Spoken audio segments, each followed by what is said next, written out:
Back in March of 2020, New York City was the epicenter of the coronavirus pandemic. And in Manhattan's Chinatown, community members experienced it twice over, not just with the disruptions caused by the virus, but with the racism and xenophobia that surfaced alongside it, sometimes manifesting in violence. It was an incredibly difficult year for this mostly immigrant community, but a new movement emerged among the younger generation, first and second generation Asian Americans who rallied around a newfound pride in their culture and their heritage and used social media to amplify their message. This is the story of Chinatown, Generation Next.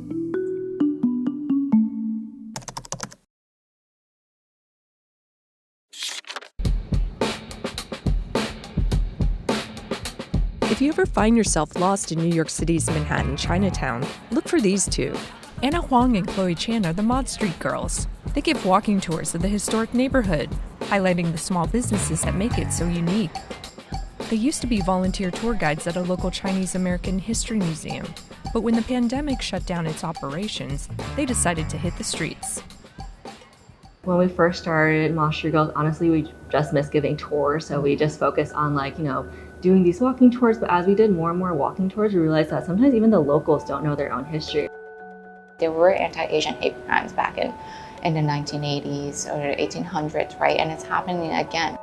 We noticed that a lot of Chinatown walking tour guides were not necessarily from the community, and so we felt that us being second generation Chinese Americans, we wanted to tell our own story from our own perspective. We have a voice, right? We're storytellers who want to amplify the community. It's been a hit on Instagram.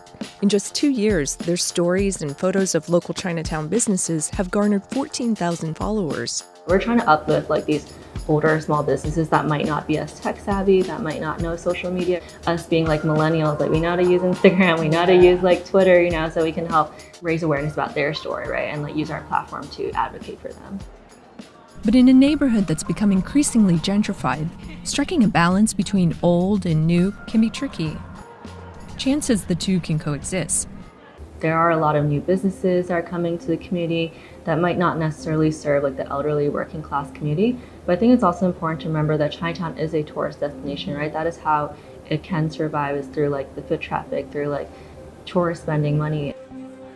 And while some of Chinatown's oldest businesses have survived generations, Huang says family ownership wasn't always the objective.